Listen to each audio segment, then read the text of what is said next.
அடுத்தது இன்னொரு ஆள் எலிமினேட் ஆகிறாங்க அப்படிங்கிற மாதிரி வந்து ஒரு நியூஸ் வந்திருக்கு. கனி எலிமினேட் ஆக வேண்டியது தானங்க ப்ரோ, அதில் என்ன மாற்று கருத்து இருக்குன்னு சொல்லி கேட்டிங்கன்னா, எலிமினேட் ஆக வேண்டியவர்கள் தான். கனியை ஃபர்ஸ்ட் ஒரு 2-3 வாரத்துக்குள்ளார எலிமினேட் பண்ணியிருந்தா ஒரு வேலை கேம் அப்படி வந்து சுவாரஸ்யம் அப்படிங்கிற ஒரு கட்டத்தை எட்டிருக்கும். ஏன்னா அந்த டைமில் அவங்க வந்து ஒரு அன்பு கேங் அப்படிங்கிற ஒரு விஷயத்தை கிரியேட் பண்ணி யாரையும் கேம் ஆட விடாம ஒரு மாதிரி தடுத்து வச்சிருந்தாங்க. ஸோ அதனால வந்து அப்போ எவிக்ட் ஆயிருந்தா ஓகே டன். ஸோ ஓகே, இப்போ எவிக்ட் ஆகாம இன்னும் ஒரு 3-4 வாரங்கள் கழித்து எவிக்ட் ஆயிருந்தாங்க அப்படின்னா அதுவும் ஃபேர் தான். இப்போ கேம் அப்படிங்கிறது ஆன் ஆகுது. ஏன் அதை சொல்றேன்னு கேட்குறீங்களா? கனிக்கு எதிராக கனியை வந்து எப்படியாச்சும் வந்து டவுன் பண்ணணும், ஜெயிலுக்கு போடணும், சபரி அட்டாக் பண்ணணும், எஃப்ஜே அட்டாக் பண்ணணும், கெமி அட்டாக் பண்ணணும் சொல்லிட்டு ஒரு மிகப்பெரிய கேங் வந்து உருவாயிருக்கு பிக் பாஸ் வீட்டில். அந்த கேங் நான் ஆல்ரெடி சொல்லிட்டேன் யார் அந்த 6 பேர் அப்படின்னு சொல்லிட்டு. அந்த 6 பேர் கொண்ட குழு யாருன்னு சொல்லிட்டேன். அதில் நம்மளோட வியானா அவங்க வந்து இருக்காங்க. ஸோ வியானாவா இருக்கட்டும், திவ்யா, சாண்ட்ரா, பிரஜின், பார்வதி, வாட்டர்மெலன் அப்படின்னு சொல்லிட்டு ஒரு பெரிய கேங் ஒன்று உருவாயிருக்கு. இவங்க என்ன சொல்றாங்கன்னா, காலையில் மார்னிங் உட்காந்து பேசிட்டு இருக்காங்க நண்பர்களே. என்ன சொல்றாங்கன்னா, நம்மளாம் கரெக்டாக பிளான் பண்ணி அட்டாக் பண்ணியிருக்கோம்.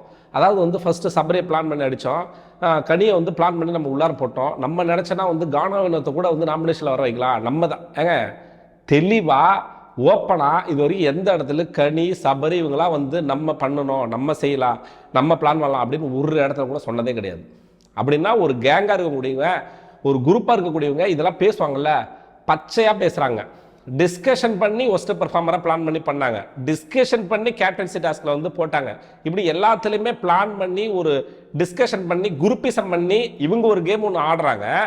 இந்த சைடு கனி மாட்ட வேண்டிய வாரம்லாம் மாட்டலை, இந்த வாரம் மாட்டிக்கிச்சு, போட்டு ஜெயிலில் போட்டு அடைச்சிட்டாங்க. அது யாரு கூட நார்மல் மனுஷன் கூட போட்டுருந்தா வந்து இது பண்ணிருக்க மாட்டாங்க.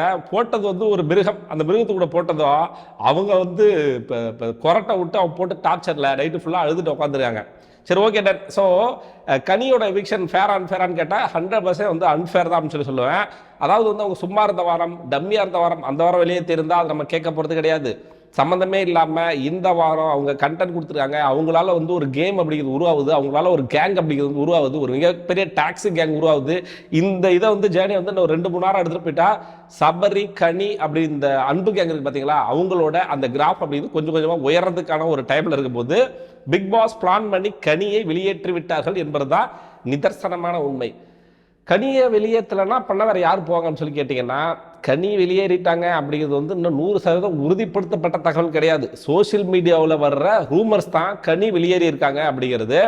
ஒருவேளை அது வியானாவை கூட இருக்கலாம், இல்லை என்றால் ரம்யாவை கூட இருக்கலாம், இல்லை என்றால் சுபிக்ஷாவை கூட இருக்கலாம், யார் வேணா இருக்கலாம்.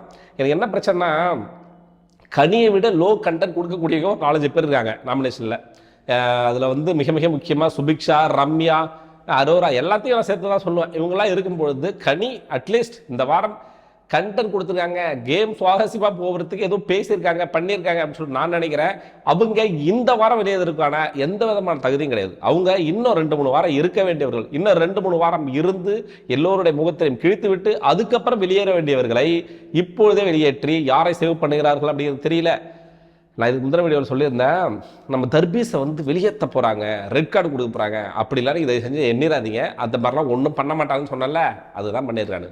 பெருசாக வந்து தர்பீஸை வந்து கண்டிக்கிற மாதிரி தெரியல. அதாவது வந்து ஒரு எல்லோ கார்டாச்சும் கொடுக்கணும் அவன் பேசின வார்த்தைகள். அதே நேரத்தில் நீ கானாவினத்தை கண்டிங்க, நான் வேணான்னு சொல்லியே, இவங்க 2 பேருமே கண்டிங்க. வாட்டர்மெலன் வந்து ஒரு எல்லை மீறி ரொம்ப ஒரு தனிப்பட்ட மனுஷனை, அதாவது கானாவினத்துக்கு தர்பீஸுக்கு ஒரு சண்டை அப்படின்னா 2 பேரும் பேசிக்கிறது நியாயம். அதுக்காக ஒரு குறிப்பிட்ட சமூகத்தை கேவலமாக பேசுறது வந்து ரொம்ப பக்கரமான ஒரு செயல். அதை தான் நம்மளோட தர்பீஸ் பண்ணுறான். அவனை வெளியேற்றுறதை விட்டுட்டு அவனுக்கு கொடுக்குற அந்த நெகட்டிவ் கண்டென்ட்டு, இப்போ இவன் நம்ம பார்வதி கொடுக்குற 18+ கண்டென்ட்டு, இவங்க கண்டென்ட்லாம் உங்களுக்கு முக்கியம். அரோரா இவங்களோட கண்டென்ட்லாம். கணித்திரு வந்து ஒரே ஒரு தப்பு தாங்க பண்ணாங்க இந்த கேங். சீரியஸாக சொல்கிறேன், ஒரே ஒரு தப்பு என்னன்னா வந்து இவங்களுக்குள்ள ஒரு அன்பு கிரியேட் ஆகி அதனால் மற்றவங்க கேம் ஆட முடியாத ஒரு சின்ன சுச்சுவேஷன் ஏற்பட்டது மட்டும்தான் இவங்க சைடில் இருந்து பண்ண ஒரு பெரிய தவறாக நான் பார்க்குறேன். அதை தவிர்த்து விட்டு இவங்க பெருசாக எந்த தப்பு நான் பண்ண மாதிரி என்னோட பார்வைக்கு தெரியல. இதோட எவிக்ஷன் அப்படிங்கிறது வந்து நியாயமா இல்லை அநியாயமா அப்படிங்கிறது வந்து நீங்கள் தான் சொல்லணும். கமெண்ட் பாக்ஸில் போட்டு விடுங்க. நம்ம சேனலை புதுசாக பார்க்குற நண்பர்கள் வந்து தயவுசெய்து சப்ஸ்கிரைப் பண்ணிட்டு பாருங்கள். இந்த வீடியோக்கு வந்து ஒரு லைக் போட்டு விடுங்க. அடுத்த வீடியோ உங்க சந்திக்கிறேன். அதுவரை உங்களிடமிருந்து விடைபெறுவது நான் ஏவி.